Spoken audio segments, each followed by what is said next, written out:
Ce soir, mes amis, la framboise va couvrir le sol. Nous prendrons aux hommes de paille ce qu'ils nous ont pris, et nous marcherons sur leur ville. Le petit gone que vous êtes en train de voir à l'image s'appelle François Montoux. C'est un personnage singulier et unique, et comme j'aime bien vous montrer des choses qui sortent des sentiers battus, je me suis dit que vous présenter un peu le bonhomme, ça vous fera découvrir des choses que vous n'avez probablement pas l'habitude de voir. Je vous ai déjà un peu parlé philosophie, en évoquant Épicure dans ma vidéo sur le principe de non-agression, et ça fait un certain temps que je voulais vous parler de Marc Aurèle et de la pensée stoïcienne. Après, le problème, c'est qu'on est sur YouTube, et que quand on parle de quelque chose, c'est bien d'avoir des images vidéo pour illustrer ce dont on parle. Or, cet abruti de Marc Aurèle n'a pas pensé à faire une chaîne YouTube sur laquelle je pourrais aller chercher des images pour parler de lui, donc ma première vidéo consacrée à un philosophe sera consacrée à Montoux. Parce que contrairement à Épicure ou à Marc Aurèle, eh bien Montoux a eu la bonne idée de faire une chaîne YouTube. François Montoux est un penseur francophone, de nationalité suisse, qui réfléchit sur des thèmes assez proches des sujets dont je traite sur cette chaîne, comme la nature et le vivant. Il est aussi une personne chez qui je suis allé voler plein d'idées que je vous ai déjà ressorties dans plusieurs de mes vidéos en faisant comme si elles étaient de moi, alors qu'en fait c'est même pas vrai, c'est des idées à lui que je me suis appropriées et je vous ai sournoisement caché qu'elles n'étaient pas de moi. Ça fait quelques semaines que je travaille sur une vidéo consacrée à la nature par exemple. Vous verrez, ce sera une super vidéo qui vous fera probablement changer votre vision de la nature en vous expliquant pourquoi l'homme fait intrinsèquement partie de la nature, contrairement à ce que pensent à tort beaucoup d'écologistes. Et je me suis dit que c'était bien de vous montrer la tête du type qui avait semé la petite graine de cette idée dans mon cerveau. Merde, là on pourrait dire sans l'intervention de l'homme. Mais vous allez voir. Naturellement, en Europe, une prairie tend à devenir une forêt. C'est-à-dire que, naturellement, un processus dû aux espèces, dû aux rochers, dû à plein de choses, la prairie tend à être une forêt. Naturellement, là je sais pas parce que je connais pas trop ces régions, mais naturellement un buisson dans le Sahara tend à sécher et à devenir du désert. Voilà, si tu plantes un buisson au milieu du Sahara, il va sécher et dans 20 ans tu vas revenir, il y aura du désert.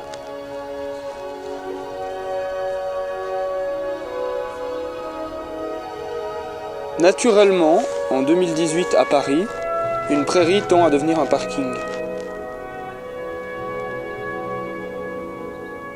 C'est-à-dire que d'un regard extérieur, d'une pure analyse neutre du monde, une prairie à Paris, à ces dates qui sont 2018, dans un pur regard objectif, il se trouve que les prairies se transforment en parking ou en zone bétonnée. C'est-à-dire que les prairies ont une tendance à être remplacées par des cailloux. Il y a aussi pas mal de choses que j'ai pu vous dire sur le véganisme que je suis allé piquer chez lui, comme par exemple mon aversion de l'anthropocentrisme sur lequel repose la totalité de la pensée végane. Le véganisme est une idéologie qui, contrairement au végétarisme, place l'homme au-dessus des autres animaux. Et c'est François Montoux qui m'a permis de le comprendre, parce qu'effectivement, si on n'y réfléchit pas, c'est pas forcément quelque chose d'évident. Après, Montoux, c'est pas juste de la philosophie, c'est aussi un gars du terroir. Alors, le terroir, c'est une idée purement française, tant et si bien que quand je vivais aux États-Unis et que j'essayais d'expliquer cette notion à des anglophones, je me suis rendu compte qu'il n'existait pas de mot en anglais pour traduire le mot terroir. Et franchement, c'est une notion tellement française que je me demande s'il existe des mots dans d'autres langues qui correspondraient à cette idée. Si parmi vous, il y en a qui vivent dans des pays non francophones, je serais curieux que vous me disiez en commentaire si, dans votre langue, il existe un équivalent du mot terroir. Ce que nous, les Français, on appelle le terroir, c'est une région naturelle qui va présenter une homogénéité culturelle, notamment, mais pas que, sur le plan des pratiques alimentaires. Et Montoux, c'est un gone que vous allez voir se balader dans les forêts, les champs et les prairies autour de chez lui pour vous montrer les animaux et les végétaux qui y vivent. Son terroir à lui, c'est un petit village de 1500 habitants situé en Suisse, dans le canton de Vaud. On est à 700 mètres d'altitude, dans une région semi-montagneuse donc. Et forcément, les plantes, les animaux sauvages, les cultures et les élevages qui l'entourent sont caractéristiques de ces écosystèmes qui sont similaires à ceux qu'on va trouver de notre côté de la frontière, à nous, dans le Jura. Donc forcément, je retrouve un peu de ma Franche-Comté chérie dans ces vidéos. Et voilà, c'est ça le terroir. Un environnement naturel qui va donner naissance à une culture particulière et à des productions agricoles également particulières. Je vais pas vous donner le nom de la commune sur laquelle il réside parce que je suis pas allé lui demander son avis avant de faire ma vidéo et qu'il a peut-être pas envie que je vous dise où il habite exactement, Mais sans vous en dire trop, c'est une commune sur laquelle il y a une activité rurale importante, avec plus d'une quinzaine de producteurs de lait. Alors 15 ou 16 producteurs de lait sur une commune d'à peine 1500 habitants, je vous jure, c'est beaucoup. Et c'est une identité culturelle qui se manifeste à travers la production alimentaire. Et ben c'est ça qu'on appelle le terroir. Le terroir au sens noble du terme. À côté de ça, Montou, c'est aussi un artiste qui a un joli coup de crayon. J'aime bien ses dessins parce qu'on est dans du figuratif onirique. Je suis en train de vous montrer à l'image quelques-unes de ses œuvres. Après, les goûts et les couleurs, c'est vachement relatif, mais bon, je suis pas trop fan des trucs abstraits contemporains. Comment dire, l'art contemporain, c'est pas ma tasse de thé, donc le figuratif, ça me parle. Et le côté onirique de ses dessins, ça donne quelque chose de poétique, je trouve.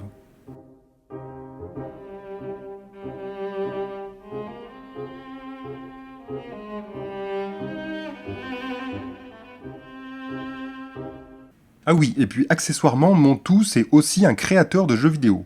Il a fait 3 ou 4 jeux vidéo qui vont du shoot 'em up aux jeux de plateforme traditionnels. Hideo Kojima nous avait déjà prouvé que le jeu vidéo pouvait être un art et il y a de plus en plus de créateurs aujourd'hui qui montrent que c'est vrai. D'ailleurs, Montou a codé des jeux comme celui que vous êtes en train de voir à l'écran, dont je suis même pas sûr qu'on puisse dire à proprement parler que c'est un jeu vidéo. C'est un espèce d'ovni à cheval entre le jeu vidéo et l'œuvre d'art. Pour moi, c'est même pas un jeu vraiment, ce truc d'ailleurs, c'est plus une espèce d'œuvre d'art interactive. Bon, comme je lui ai piqué plein d'idées à ce gars, je me suis dit que c'était honnête de ma part de vous le dire. Je sais pas quand je vais sortir ma vidéo sur la nature, parce que pour le moment, je me consacre sur le montage de ma vidéo sur les fusils à silex. Mais voilà, quand ma vidéo sur la nature sortira, et ben, pour être honnête, il y a beaucoup d'idées que je lui aurais piqué à lui. Pareil, pour ma vidéo sur le véganisme qui devrait sortir à la rentrée, il y a quasiment 20% qui sont pas de moi, mais que je lui ai également piqué à lui. Après, je remets les choses à ma sauce, je développe, je complète, j'enrichis, mais voilà, j'essaie d'être honnête dans ma démarche. Ceci dit, les idées n'ont pas de propriétaire, je pense. Une idée, c'est un truc qui vole dans l'air et que tout le monde peut s'approprier, faire évoluer selon son point de vue personnel ou son expérience de vie. Donc une fois qu'une idée est dans la nature, pour moi, elle appartient plus à personne. Elle est juste là et elle se diffuse parmi les hommes. Chacun en fait ce qu'il veut.